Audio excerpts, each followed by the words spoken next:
Hello again, Gills fans. Welcome back to the latest episode of Gills in the Blood Chats 2. And my latest guest needs no introduction. You can see him. He is on the screen. He is the top scorer from the last two campaigns in Kent. That is Big V, as he is affectionately known, Vadaine Oliver. Back from his holidays, trying to sort himself out of club. He's off to the gym in a little while, so we're going to crack straight on. But first of all, V, appreciate you coming on, taking the time out of your evening, holiday, pre-season, whatever it is at the moment, and having a chat about your time in Kent over the last 2 years. Are you good? Yeah, everything's good. Thanks for having me. I appreciate it. Everything's fine. Enjoying the time off. Enjoying being back with the family again. It's been nice.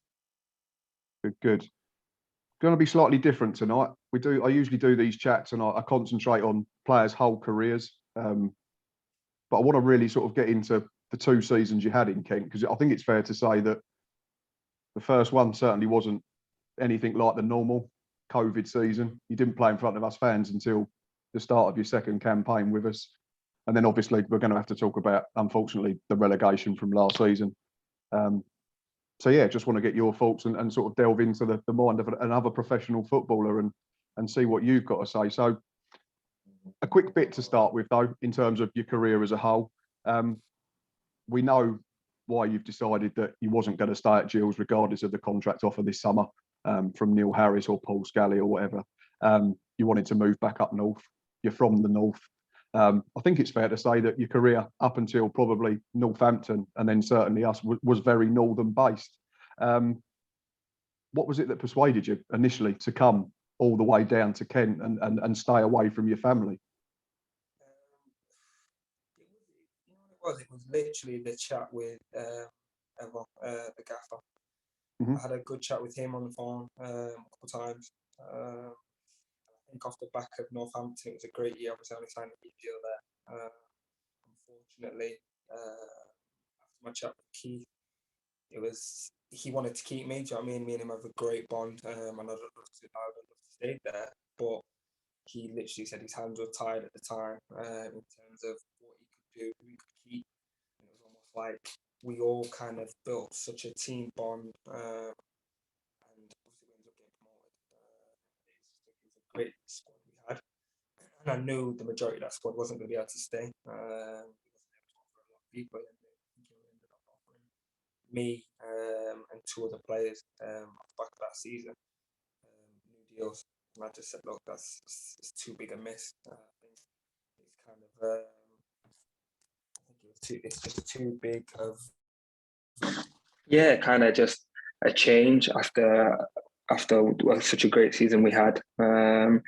So I had a chat with Steve Evans, and he was just, look, I want to base what you did last year, go for promotion with the squad here I'm kind of building. And I think you've been at the spearhead of this attack. We can do that. So obviously, music to my ears after the season I just had. The feeling you get as a player when you get promoted, it's unbelievable. So I just felt, for me, it was the right thing to do. It was always going to be kind of hard moving away from the family, but I thought that it was the right kind of career move for me. I suppose it's the next natural step up, hasn't it? You'd achieved everything you'd set out to do effectively in League Two by gaining promotion. Unfortunately, in front of an empty Wembley, such was the COVID situation at the time. But talk to us in more detail about living away from home, because I think as fans we sit here and we see it on social media and we hear it in the stands. Oh, how's this player unhappy? He's earning X amount a week, and not to such the same degree as professional Premier League footballers. I get that entirely, but people tend to forget the human aspect of being a professional footballer at times, I think. So how hard is it, and what was your routine basically during the week, during the 2 seasons, and how often were you seeing your family properly? Yeah, properly, I wasn't. So basically, I'd be down Monday to majority of the weeks. I'd be Monday to Saturday. Usually after a game, I'd head home.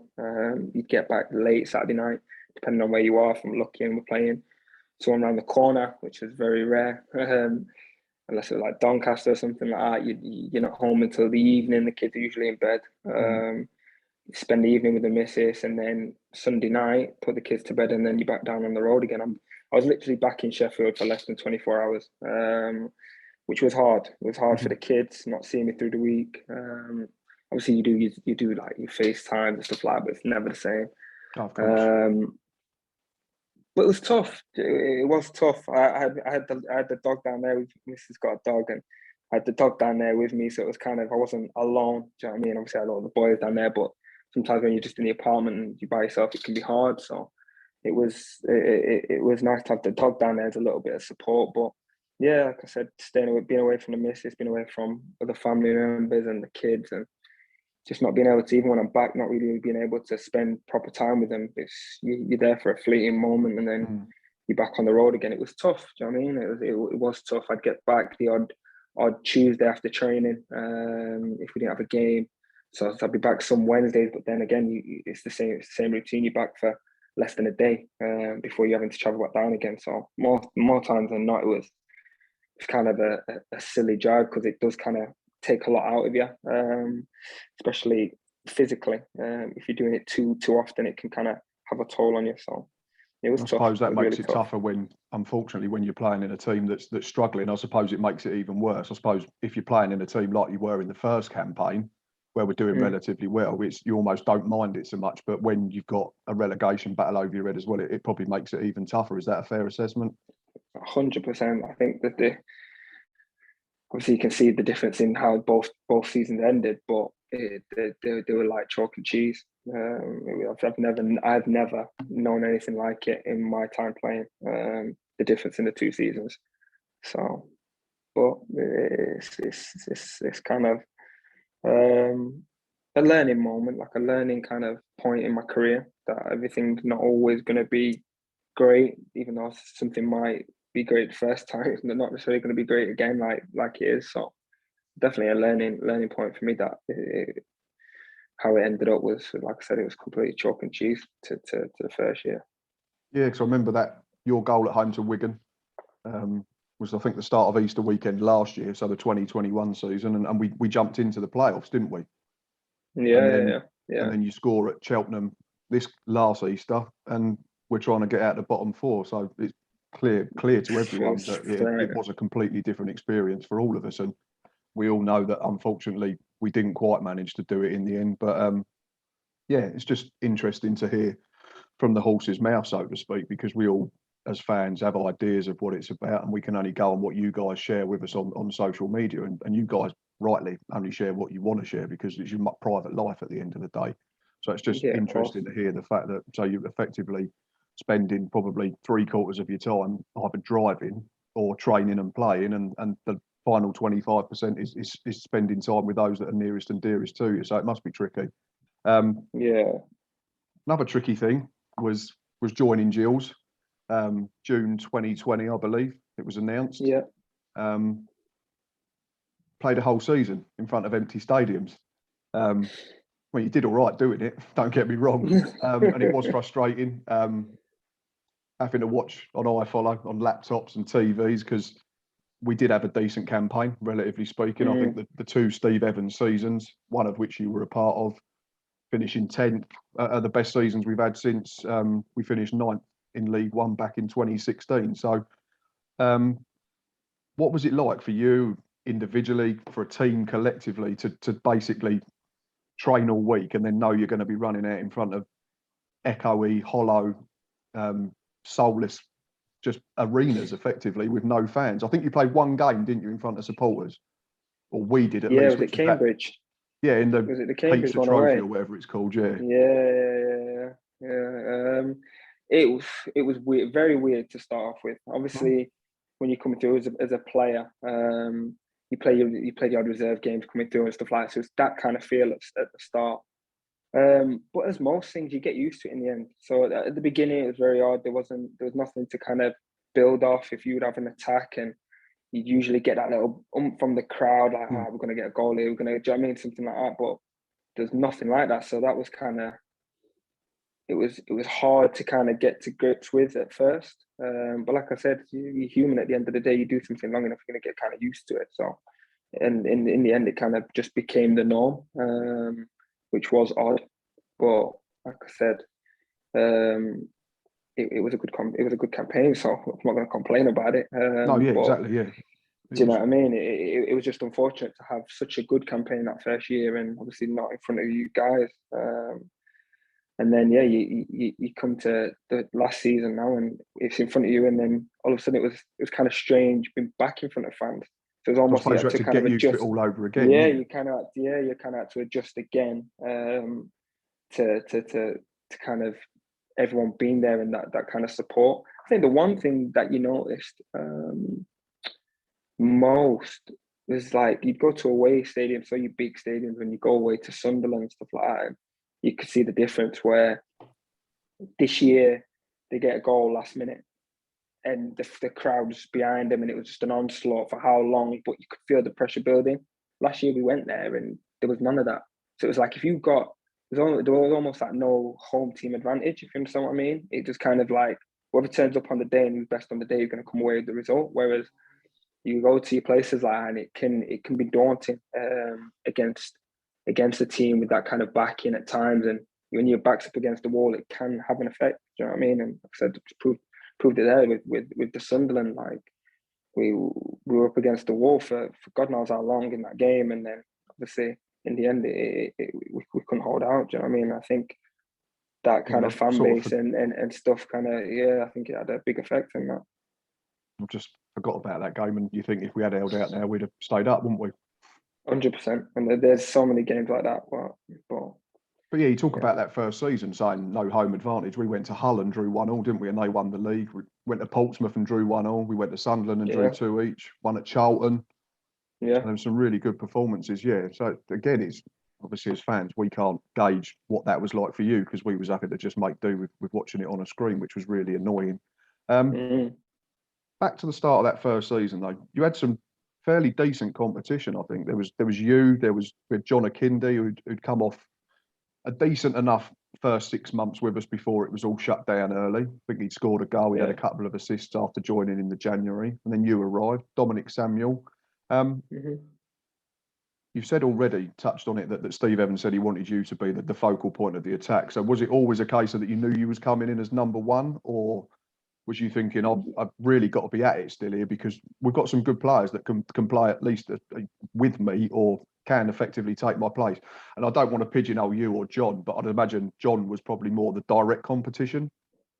Yeah, of course. No, yeah, I think you said it right. It was a case of, look, he said to me, I want you to be the main focal point. I want you to be my number 9. Obviously, wanted to give me the 9 shirt, but 19 is my number. That's why I always stayed as 19. But yeah, he just said, look, you can have competition for places. When I signed, there was obviously only John still there, and I think Brandon was obviously still there before he left. But so I knew there was going to be competition. But for me, it was kind of my sole focus was kind of proving myself again at that level. Off the back of a good season with Northampton, it was kind of kicking on again. So it was always about, even though I knew there was really good players in the squad that I knew I had to kind of be wary of, that they could take my place at any time, it was always kind of just my own kind of goals that I was trying to push against and fight against and be better than. It was kind of just that battle of myself and just kind of, just beating me, really. Do you know what I mean? So you're almost saying that if you hit the standards you know you can hit, then you was going to be good enough to start pretty much every game. I felt that's what I felt, obviously, with the chat I had with obviously Steve Evans and how he wanted to play that year. I kind of knew that if as long as I did what I know I'm capable of, I'll either start as a 1 or I'll start in a 2 and one of them will play with me, or I just knew I had to just be on my game kind of thing. And hopefully the rest took care of itself, which in the end it did.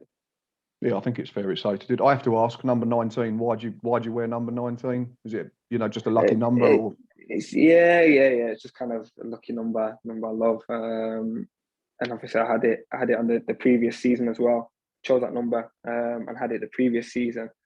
So off the back of that, as a striker, you're always superstitious as well. So I thought, listen, I've got to have it again, and it served me well. It certainly did. But that first season, though, I think it's fair to say that you weren't particularly prolific up until end of November. I think you'd scored once in the league, couple in the cups. I remember you scoring early on against Crawley. Yeah. And then you scored a goal against, I think you got one against, I want to say Woking or Exeter in the FA Cup, one of them games. Yeah. But you'd only scored once in the Woking, league, I think, which was the victory over Oxford. But then you scored that double at the Memorial Ground as we beat Bristol Rovers 2-0 on a Tuesday night. Yeah.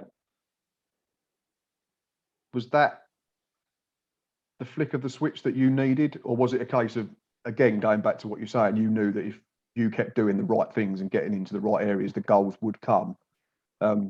Because at that point, I remember sort of being on social media and hearing Gills fans saying, "Oh, he's not a natural finisher. He's not going to get 15 goals or 16 goals like Tom Eaves had the previous 2 seasons." Was you concerned at all, or like I say, was it just a case of keep doing the right things and you knew the goals would come? No.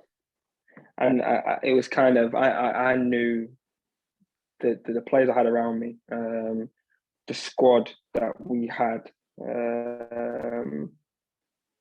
and kind of like I said, the drive I had in me, I always felt confident, and I always felt like as long as I keep getting in the right positions, chances will start to come for me. And I think it all kind of changed. I don't think it was even just me in terms of personally. I think from that point onwards, Bristol-wise, I think that's when we started to gel as a team. We started to pick up results. We started to get on a run.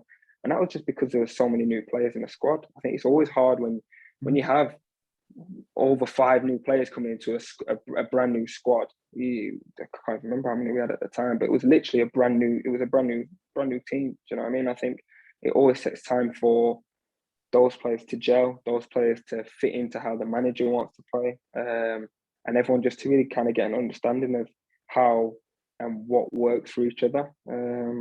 And I think, from that point onwards, we kind of got into that rhythm as a squad, and we didn't really look back. Yeah, I think you're right. In terms of new players, I'm trying to, just off the top of my head, the core of that team that season, Jacko was a new signing, arrived the same summer as you, I think, didn't he? Yeah. I remember we chopped and changed at centre half for the first half of the season. I think Jack had about 5 or 6 partners until Robbie McKenzie arrived. That's what I'm saying. You, Jordan Graham, Kyle. I think Macca came in that summer as well. Yeah, Macca came in with me.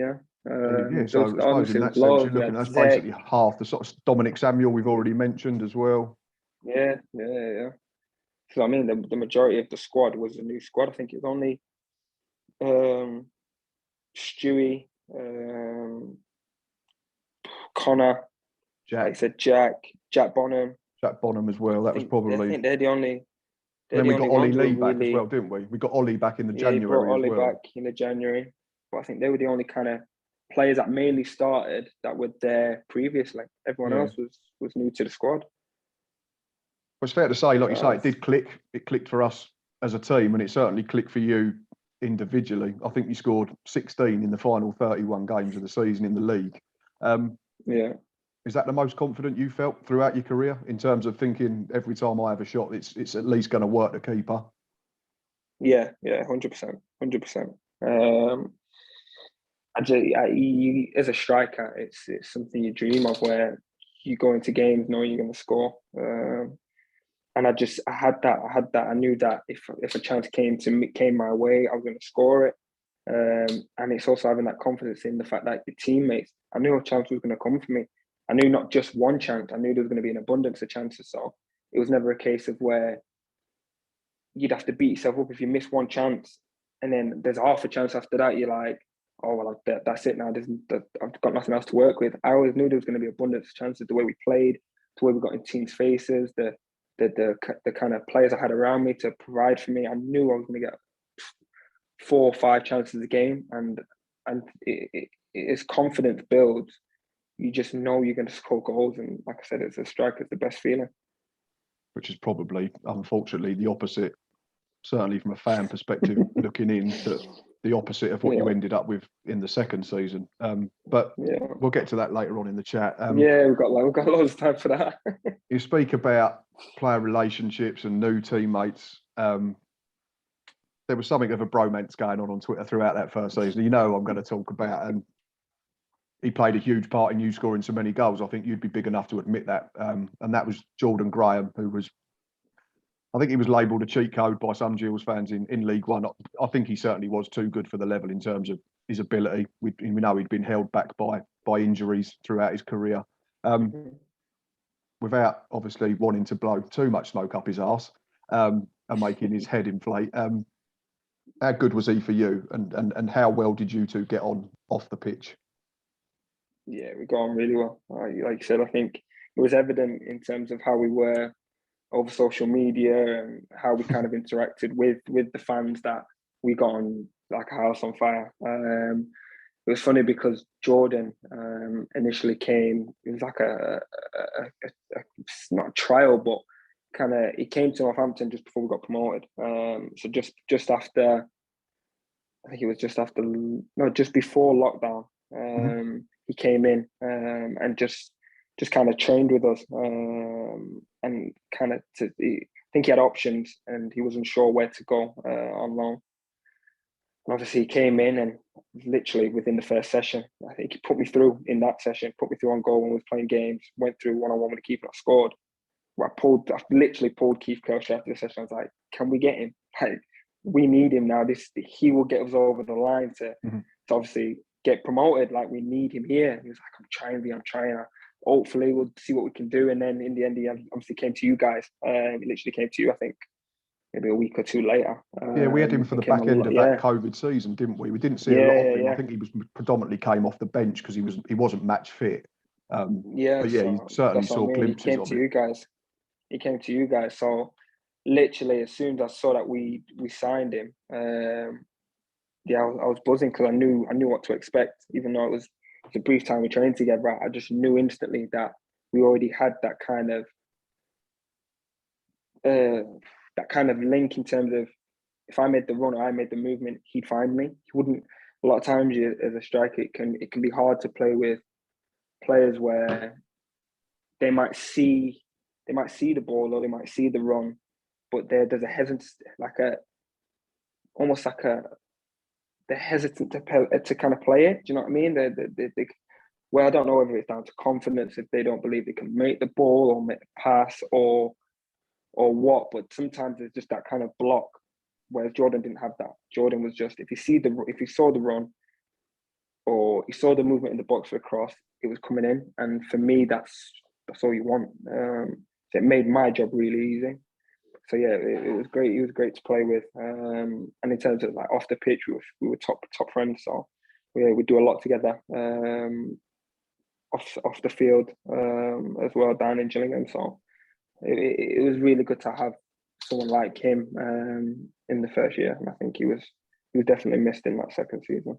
Oh, 100%. And I remember I had Jordan on the channel last year and he was brilliant, to be fair to him as well, like you were being tonight. And he said, I remember him saying about the Northampton trial as well. And he said that you were buzzing when it was announced that he was coming to Gills and you were coming to Gills to play together. So, and you've mentioned the social media relationship. I think between the three of us, we must have used probably every bad boys gift during that first season. I'm just looking through your goals. I think he set up your first goal against Crawley. I'm pretty sure he set your goal up at home to Oxford, header back stick. Yeah. Pretty sure he set your goal up against Woking in the cup as well. So that was the first three. Yeah, it was just great to watch. And again, I can't help but feel frustrated that we never got to see it in the flesh inside the stadium because, like you've mentioned, it might have been the difference between finishing 10th and maybe getting us over the line and really having a go at gate crashing that top six, but it wasn't to be.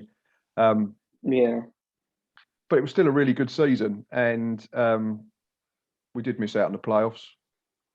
You hit 17 in the league, 20 in all competitions, which is by far and away your most productive campaign as a professional.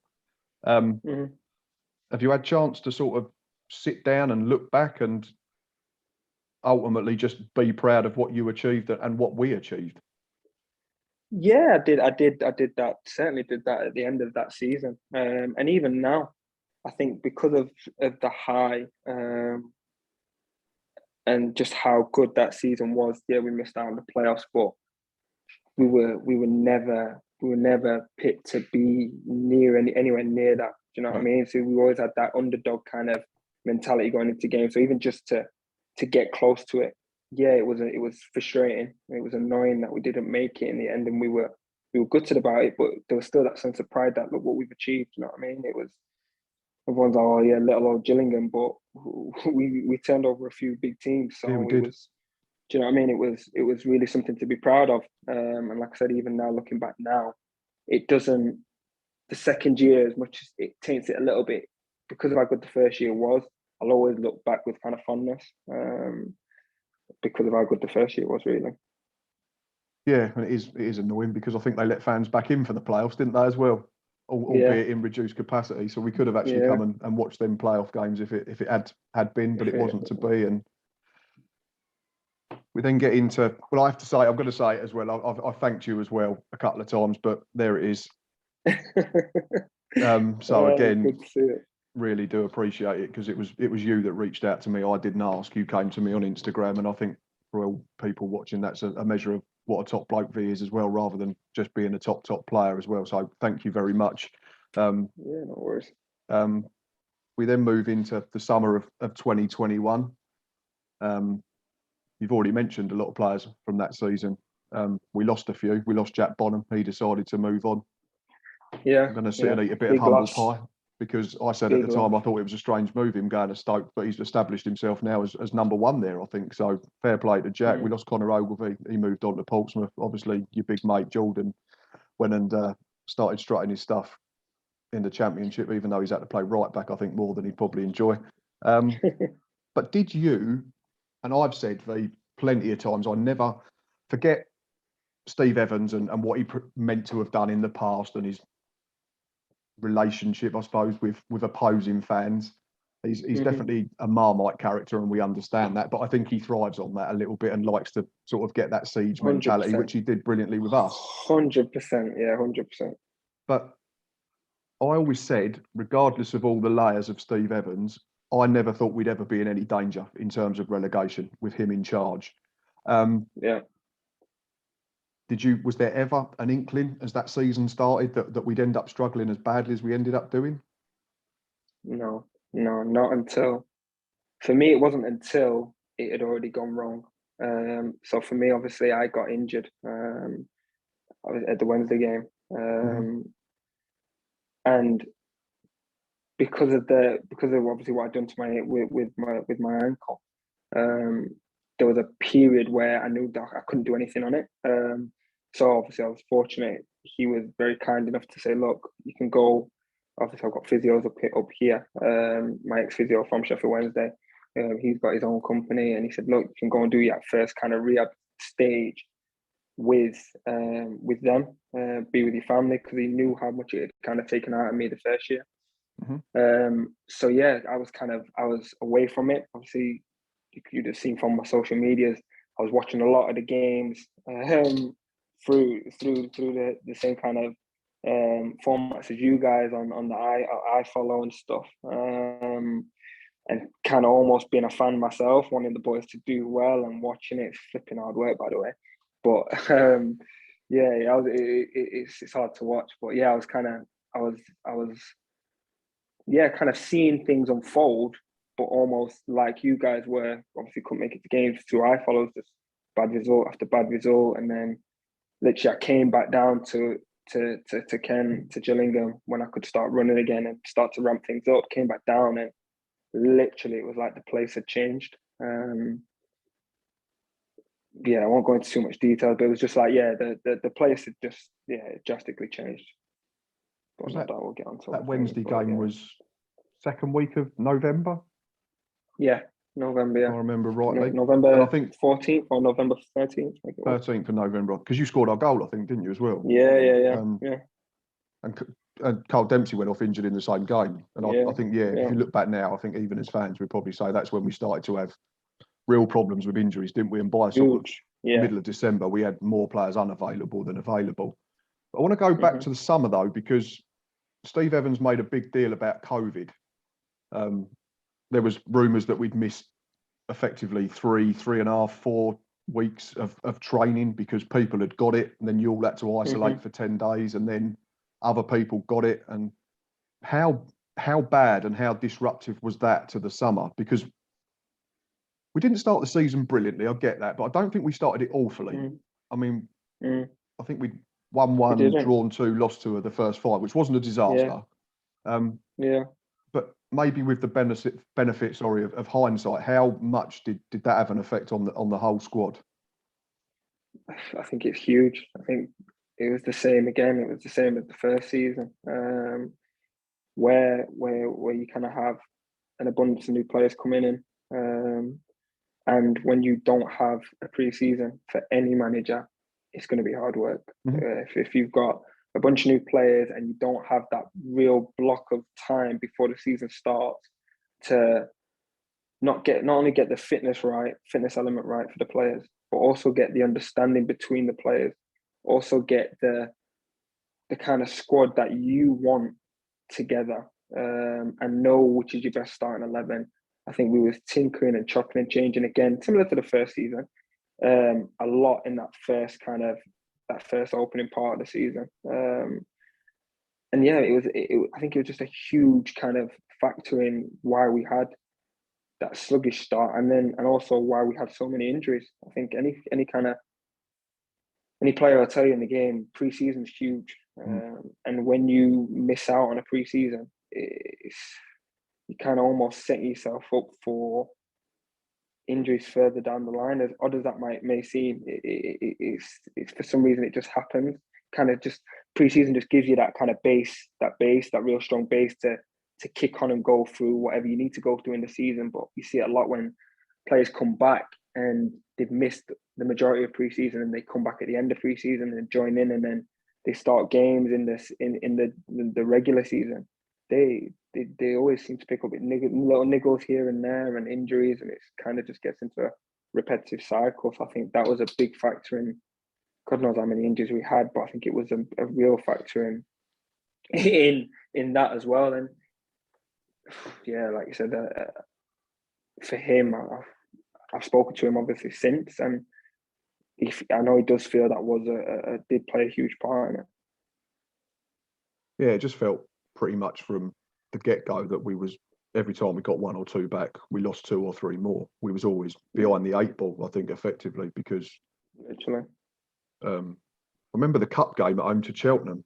I think we ended up playing the last 10 minutes either with 10 men or with people that were certainly injured. I think Max took a whack on the ankle, was still having to stay on. Yeah. Robbie McKenzie went off injured, bad tackle. Ryan Jackson went off, I think, pulled hamstring. There was another one. Oh, Reece Bennett took a whack. And then I think the week after was you and Carl went off at Sheffield Wednesday. And then it just never seemed to get better right through until probably I've never known anything like it. It was like you said, it was literally 2 people would come back, start training, 2 people would fall back out again, or 3 people would fall out.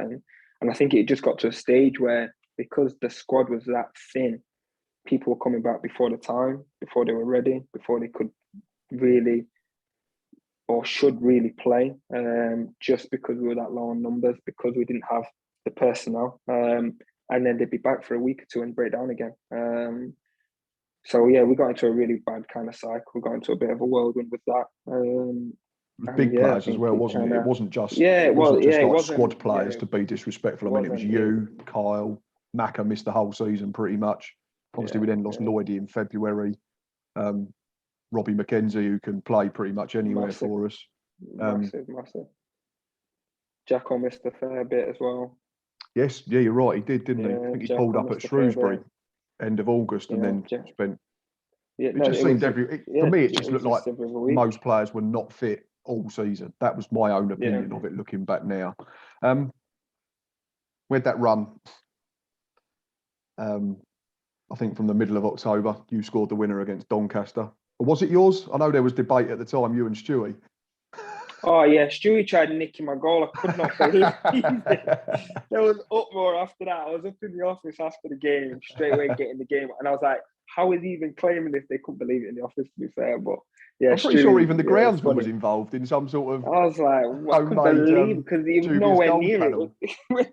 When you see it back, it's literally nowhere near him. But obviously, one of the angles on the camera, I think, caused the kind of the mishap. But yeah, listen, I got the goal in the end, which was rightfully so. So I'm happy. Good. But then after that, I think it was 15 league games without a victory. Obviously, you missed a huge part of that. I think you was out from the middle of November till New Year's Day. Yeah, New Year's, yeah. And you came back and we went to MK Dons and got a really good point, to be fair, against Yeah. a very, very good side. And I remember tweeting at the time and saying, because Steve had kept saying, don't worry, Gills fans, don't worry. When we get everyone back, we'll be absolutely fine. And I think we all bought into it. Maybe we was trying to convince ourselves. But yeah, I remember tweeting and saying, we've got our Gillingham back. We look like we turned a corner. We've gone to a very good side, backs to the wall. And people make this thing about we don't have a lot of the ball, and that's fine. We never was going to. Steve Evans doesn't play that way. But a week after proved to be Steve Evans' final day in charge. And I don't know how much you can say, but I'm going to ask anyway. We rocked up to the ground. Robbie McKenzie was playing up front with you, I think. And I looked at my mate and he looked at me, and you could sort of hear people whispering, talking in the stands, thinking, Steve Evans lost the plot. Now, I know we've already said Robbie McKenzie can play pretty much anywhere. And I know he briefly played as a number 10 at Rochdale away before, and he scored a goal.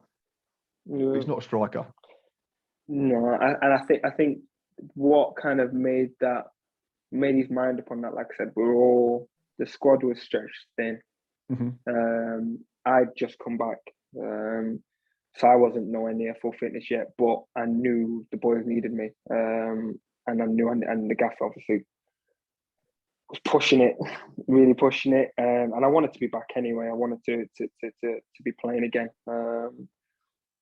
But I think it was the end of that game at MK. I'm sure Robbie went up top for a little bit, and obviously Robbie's got an absolute engine, and he ran him ragged. To be fair, he non-stop pressing, just made a handful of himself. Yeah, it's not his position. Everyone knows that. Nothing against him, but this is completely out of his kind of depth. It's not somewhere he'd play or he'd be used to playing. But I think that last kind of 5-minute spell when he did go up top, because he was such a nuisance, for some reason it kind of put that in the gaffer's head, and it wasn't as much to, right, Robbie, go and play your striker. It was more a case of you top of the midfield, just give us that energy to kind of obviously help out V, still coming back, but also just to give us something as well going forward, run beyond V, run beyond trying to get on the flicks and kind of just harass that defence. I think it was more that kind of element. It wasn't all of a sudden for next year everyone thinks that Robbie can play as a striker. He knows that, but it was kind of just to, I think, give us something further up the field, in terms of more energy, so it's not just me on my own. And I think that was kind of his thought process behind it, but yeah, it didn't work. I suppose if we'd not been 3-0 down inside 15 minutes, it might have looked like a better idea. But obviously, when that happens, every sort of decision gets, magnified, and that was the one that sadly stood out. I said that was as low as I'd felt for a long time watching Gillingham, that 4-0. Unfortunately, a few weeks later, which we'll get to, we ended up surpassing ourselves with Oxford. But Steve Evans went the day after Ipswich. It got announced, I think, the Sunday afternoon. From your point of view, and again, I don't know how much you can say. I know there'd been, not whispers, because I think Steve doesn't have that in his nature. If he's got something to say, he says it, and he says it in public. Yeah. I think there was early signs of discontent from a fan's point of view between manager and chairman as far back as August. I think he made a comment after the Cheltenham game in the League Cup when we lost on penalties, and we ended up with Max Amar up front second half because you went off injured at half time with an ankle problem. And I think it was Steve's way of trying to say, we need more bodies in. Can we stretch the budget a bit further? But it seemed to just become more and more regular throughout the campaign. And for us, or for me certainly, I'm not going to speak for all Gills fans, it looked like there'd been a falling out of sorts between manager and chairman. And it just became some sort of soap opera battle in the press, whether that was on YouTube, chairman's chats, or in Steve's press conferences. And it wasn't doing anyone any good, I didn't think personally, because we for me, we needed to be showing a united front more than ever because it was in this relegation battle. But did that ever sort of affect the players? And was the Steve Evans sacking the right decision at the time, did you think? Because football's essentially a results business, isn't it? And we've not won for the best part of 2.5 months. Of course. So it was plain to see it was what needed to be done at the time. Gaff knows that. Everyone in the squad knew that. It wasn't getting any better. It was just getting worse. So yeah, it needed to happen. In terms of did it have an effect? Like I said, for a lot of the build up, obviously, like you said, at the beginning of the season, it did start. It was from early on. You guys got a glimpse of it, but it was from very early on, and he made us aware of that. But then it just seemed to build, and then I think it really hit ahead when, like I said, when I got injured, when Dems got injured, a few of us boys from that Sheffield Wednesday game onwards, things just seemed to things went really bad. And like I said, I was away, so I wasn't aware at the time of how bad things had got until I came back. And obviously the boys, you chat in the group chats, and no one really goes into detail of what's been going on as a day to day. So you miss a lot when you're not in the change room. And when I came back, some of the stuff that I'd heard, some of the stuff that had been going on, things that were happening was just it was crazy in terms of between those two. And look, I wouldn't go into detail too much. I think it'd just be unprofessional anyway. I said that to you. But yeah, it went too far. Like I said, it was always going to come to one meeting point where it was just going to explode between them, and yeah, there was only one way it was going to kind of unfold, really. And I think it as sad as it is, and as much as I didn't want the Gaffs to go, I think it went on for too long. And I think that also played a part in why we couldn't turn it around in time. But yeah, it played a huge part in, I think, the morale in the changing room,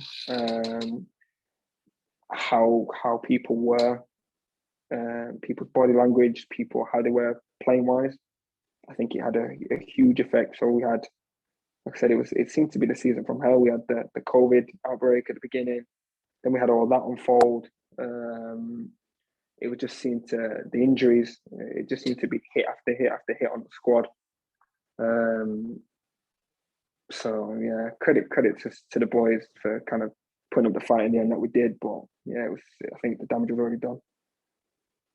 Yeah, it's interesting. Obviously, like I say, I'm not expecting you to say stuff that you can't, because, like you say, you're a professional footballer, and at the end of the day, you never know when your path's going to cross either Steve Evans or Paul Scally again. So, but it just gives us fans an idea. Listen, I think the thing that I'll be honest. Sorry, yeah, but I'll be honest. My personal relationship with Steve Evans will never change. Like there's nothing that I could really say on a bad part on him. How things went, certain things that went on, yeah, he didn't help the situation. But yeah, I think there's nothing I would say on here that would kind of dig out Steve Evans, like, did what he could. And I know he didn't. It didn't work out with some of the players, and there was a big divide in that sense. But as far as me personally, like, I still chat to him now. Do you know what I mean? I think he's a top guy. So well, he joined him. I was glad for him last week, didn't you? Yeah, I can't believe that. I was on holiday. What's going on? But yeah, I think Steve's gone, right, we're going to find a person, person, and he's gone, we're going to find a geezer who's got exactly the same haircut as V, and we're going to announce it just to get the whole of the Gills fan base on strings for 10 minutes. I know, but yeah, I was glad to kind of see him get out and then have that fresh start, and see he did well for Stevenage there and turned it around for him.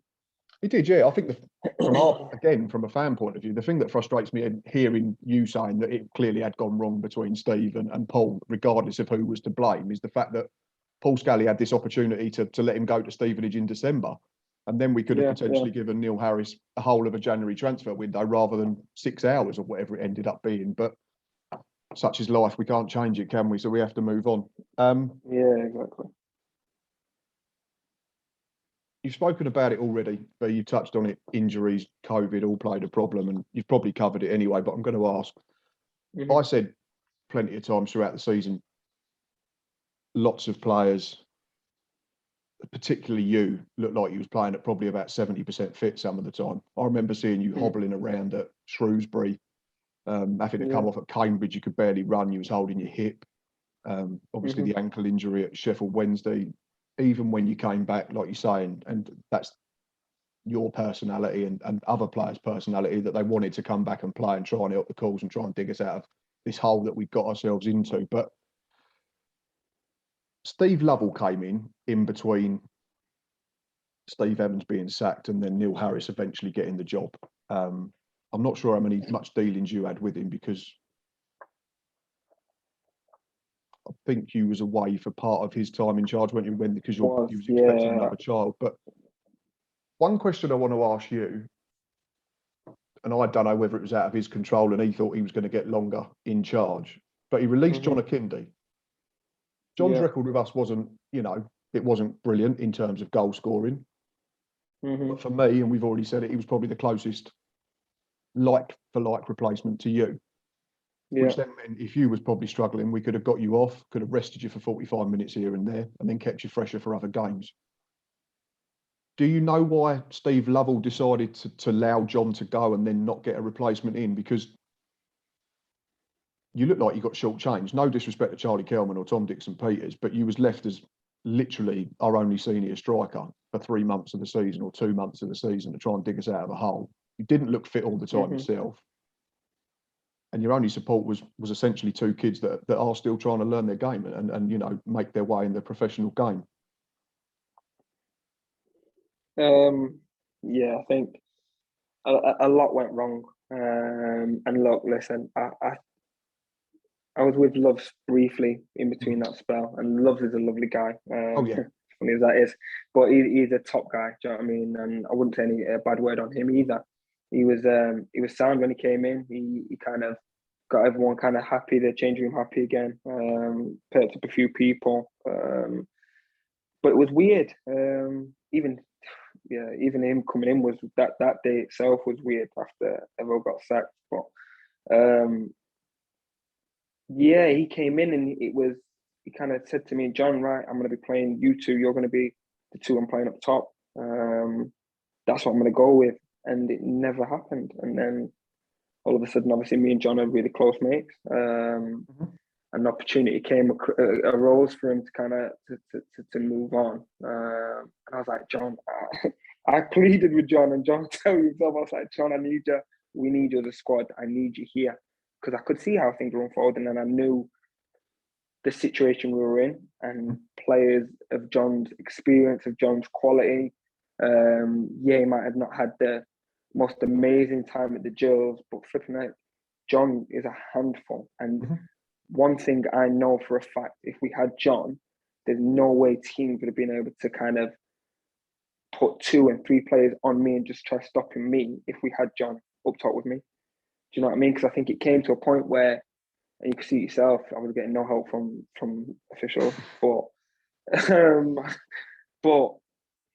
it was almost like teams were literally setting up to say, like, all right, if we put 2, put 3 around the man mark him, stop that, we kind of stop Gills. Them getting, we stop them getting forward, we stop them getting into our end of the pitch and really causing us any problems. And a lot of teams did that. And a lot of times when me and John played together, especially in that first year, John might not have scored, but you don't understand the kind of space and opportunities he opened up for me just by him being on the pitch, because he dragged the defender with him. He dragged another player with him. And if you've got 2 of us, it's impossible for a centre half. Do you know what I mean? You can't stop that. Eventually, one of us is going to get in. So I felt that was a really, I can think of 2 goals straight away that John effectively made for you. There was loads in that first year, 100%. There was loads. Swindon at home stands out off the top of my head. Yeah. That first Yeah, season, yeah. He just pulled the centre half out, got a little flick, and it allowed you to run in behind. And I went through. Yeah, and then Cambridge away, the season just gone. Again, it was I think it was diag, and then a flick, and you got into the penalty area, and no one had from picked you John. up. Yeah, I was in. Yeah. That's what I mean. There's low. Honestly, there's loads. And I look back at my clips, especially in that first year, and I'm playing up top with John. Even if he's not got a touch, just by him moving the defender and them having to follow him in there because he'd been always a threat and he's a handful, it opened up space for me to get in behind, to get into space, to get into opportunities to score goals. And we lost that. So I think because of how small the squad was, I think it was another decision, another hit on the team that we didn't need. And yeah, I think it was another reason as to just one of a lot of reasons as to why things went the way they did. But as for him not getting a replacement, I couldn't tell you why we didn't. But yeah, it was a strange one. Yeah, it certainly looked like it from a fan perspective because, like I say, it left you as literally the only senior striker. And I know Charlie sort of picked up towards the final part of the season when Neil took over. But no disrespect to Tom Dixon Peters, but from a supporter point of view, he looked way off it. And I'm sure he's a good player, and I'm sure he's a nice lad as well. But we can only go on what we see, and I'm not sitting here and slagging him off. I'm just, constructively saying that I didn't think he was ready for league football, unfortunately. So effectively, it left us with you and Charlie to try and score us out of trouble. Yeah. We just mentioned Neil Harris. He eventually took over transfer deadline day. We lost Carl Dempsey, replaced him with Ben Thompson. So we had to go with what he had for the rest of the season. He nearly pulled off a miracle. We were 10 points adrift, I think, when he took over, and we took it to the final day. And I think if anyone had said to us pre the Crew game, if we have to get something at home to Rotherham to stay up, then I think we'd have bitten their arm off. But yeah, I think it then hurt all over again from a supporter's perspective because I'd convinced myself we were relegated about 4 times throughout that season before Neil arrived. And then obviously we got so close yet so far, unfortunately. Easter, for me, felt like a big opportunity missed.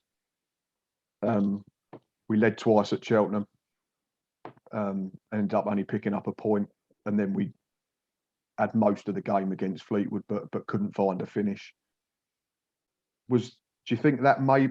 I know there's loads of points throughout the season, but if we're sort of just looking at Neil's reign, would you say that was maybe the point where we missed our chance to really get ourselves out of trouble?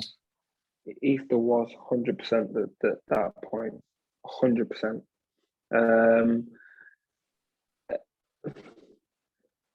Brief, a small part. Sunderland, that last kick. If we could have dealt with that, it might have been different. But Neil's 90%. Yeah, 90% of for me why we didn't do it was that Easter. We go up against Cheltenham twice and concede poor goals, really poor goals, and then Fleetwood, they're fighting, they know that they just need to hang on. Kind of, they could just come to us, shut up shop, and just defend for the game. And as long as they don't get beat, it gives them opportunity to be all right, which they did. And we huffed and puffed, and we couldn't get it over the line then. And I knew from the Cheltenham game, I was quite vocal about it afterwards, because I knew how important that game was, and to have it within our grasp, going the 2 goals up, having that lead, having that momentum, and just knowing that we needed to hang on. Cheltenham they weren't playing for anything, so we just knew if we just did our jobs, we would have come away with a win. That was the hardest one to stomach for me, the Cheltenham one. And then, like I said, you're going into the Fleetwood, all of a sudden, huge pressure. It's as much as the gaffer kind of tried to take that pressure off us and say, look, don't worry, there's still games after it. This isn't the be all and end all. You know, as a player, this is that game, and Fleetwood was that game. We needed to win that game. It was at home. Do you know what I mean? Everything was on the line for it. And sad as it was, people just didn't turn up. We just didn't turn up as a team. And and they shut up shop well. They defended well. They defended with everything they had. Do you know what I mean? And just got men behind the ball. And then I think the two sending offs in that game, weren't there? Oh yeah, Charlie and their fella, yeah, both at the same time. The stupidest sending offs ever. And it was almost just like at that point, you kind of just know the as much as you don't want to admit it and you don't want to give up hope, it's almost like the writing starting to appear on the wall kind of thing. Well, yeah, because eventually in any walk of life, if you keep bashing your head against a wall, you end up getting an headache eventually. Yeah. We went to Portsmouth the week after, and they took the lead, and I know Jacko scored a really good equaliser, but I remember coming off after leaving the ground after that game, and walking back to the car and saying, we looked out on our feet. We just looked absolutely done, like we did a wall. Is it fair to say that we'd probably put so much effort into trying to bridge the gap that when we got back to a level playing field, we effectively had absolutely nothing left? Because again, we go back to the injuries, the COVID, the people missing, people having to play out of position, people having to play half fit, 70% fit.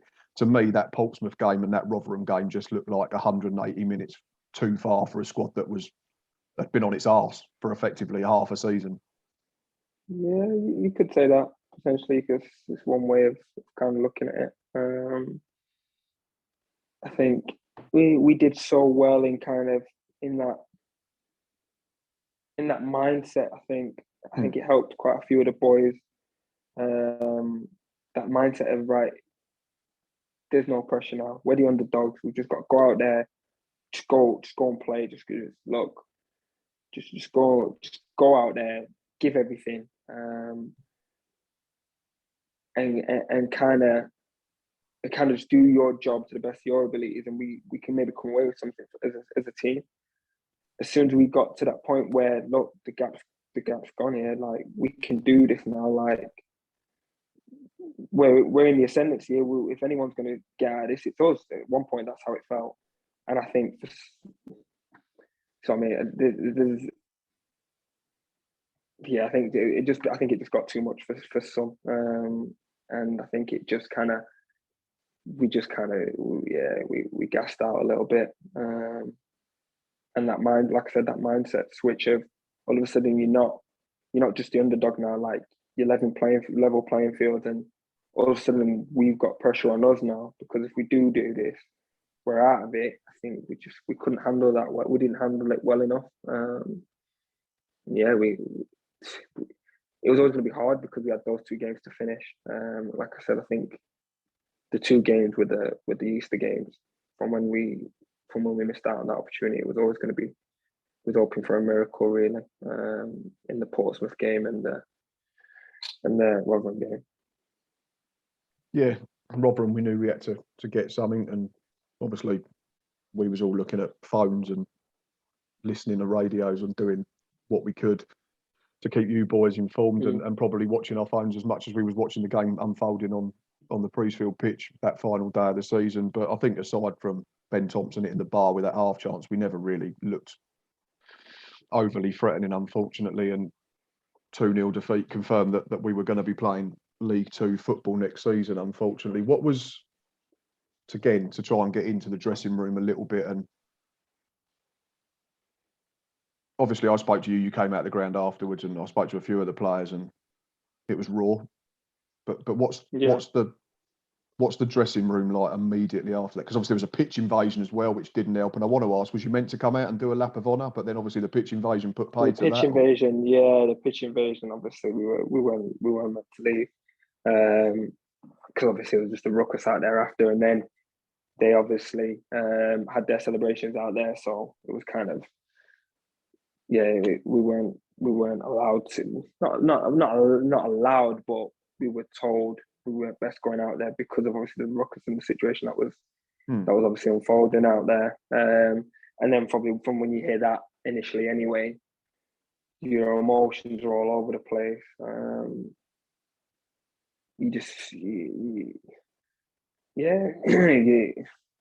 It's hard to put into words really how devastating it is in that moment. But like I say, I felt it after the Cheltenham. and I just didn't. I wanted to for it not to happen. I wanted it to somehow swing around for us and change. And like I said, when it was eventually the final whistle against Rotherham, yeah, it's horrible. The squad was just quiet in the change room. Few people holding hands up for mistakes and stuff, but by that point it's already too late. I think if you're pinpointing, Jack was probably at fault for the second goal, but we win together and we lose together, don't we? I think that's the saying, and collectively, unfortunately, we weren't good enough over the whole 46 games. Exactly, we just weren't good enough. But it was, I think, what was the hardest point and the hardest part of it to deal with was the fact that how close we came.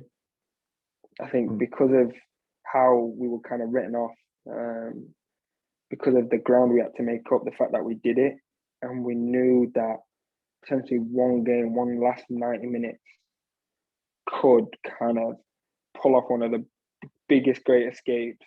Sorry, I'm getting a call here.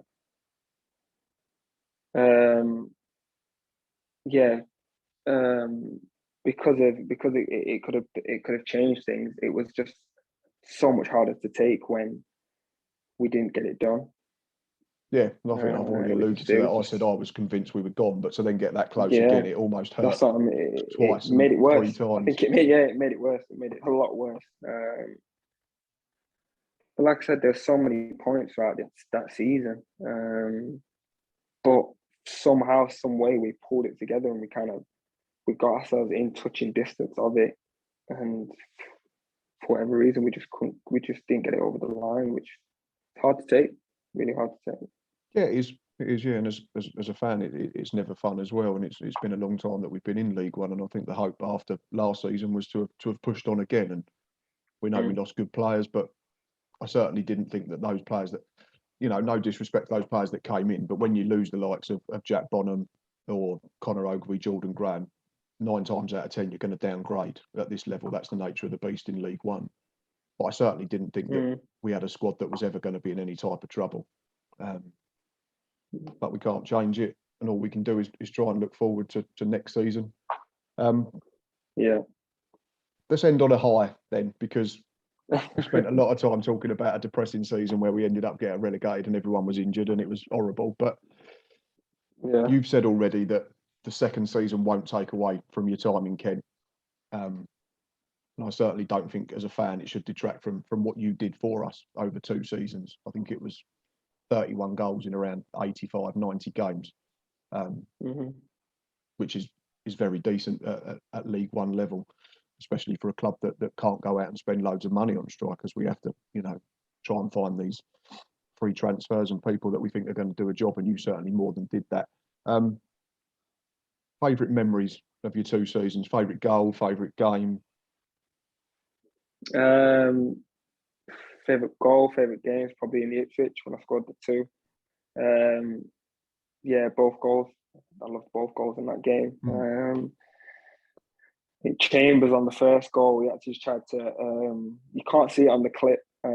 Obviously, we broke away, fast breakaway between Demps and Jord, myself coming from, I think we were defending a corner or a free kick.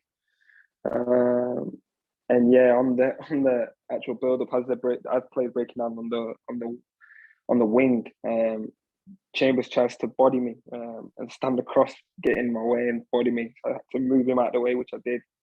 We had a laugh about that in pre-season when we played against each other. And then, that crossing from Demps was just perfect for me. And then we finished the fast break. And then the second goal, obviously, John went through 1v1, didn't he, at first? That's it, I think the keeper would come running out to clear it. Keeper came flying out, and I'm just thinking, John, just lift it over him. And then when he didn't and the keeper saved it, you're thinking, play's done here. But I think it was Ogilvie. There was a big miss in the second year. But Ogilvie, I think, just put it back in the channel. And because I knew kind of where everyone was on the pitch, because I was watching John go through, I knew the keeper was, he was out of his goal, he's having to scramble back, then to set himself again. Obviously, all this is a record timing for your brain, and all the thoughts that go through your mind. But I knew he wouldn't be settled. Do you know what I mean? After just having that, he wouldn't be back in his goal to set or anything. So my first thought, as soon as it went down into that wide area, was kind of get on it as soon as you can, get into the box and have a crack at goal, which I did, and thankfully it went into the top corner, and yeah, I think that goal was just, yeah, I think that was definitely my favourite one out of the lot. Yeah, it was good, and I think it's probably, again, as a fan, it was probably not a goal that we was thinking Vadaine Oliver scores, and that's no disrespect to you, but we know what your game is, you know what your game is, and that's to get in the 6-yard box, get in the 18-yard box, get to the back post if we're playing with wide players, and get yourself into dangerous areas within, you know, the post, so to speak. So that was, yeah, it was good. One of mine, I think, was probably Swindon away. Was that second Which one? The second one. Yeah. Not the one where you got kicked in the face. It was like, yeah. The second one where you... It's up there, yeah. It was a great finish on the run, and that was probably the only place you could put it, because the defender was coming across to try and clear it. So you had to go early and clip it in off the near post. I thought that was really, really good. It's been a pleasure.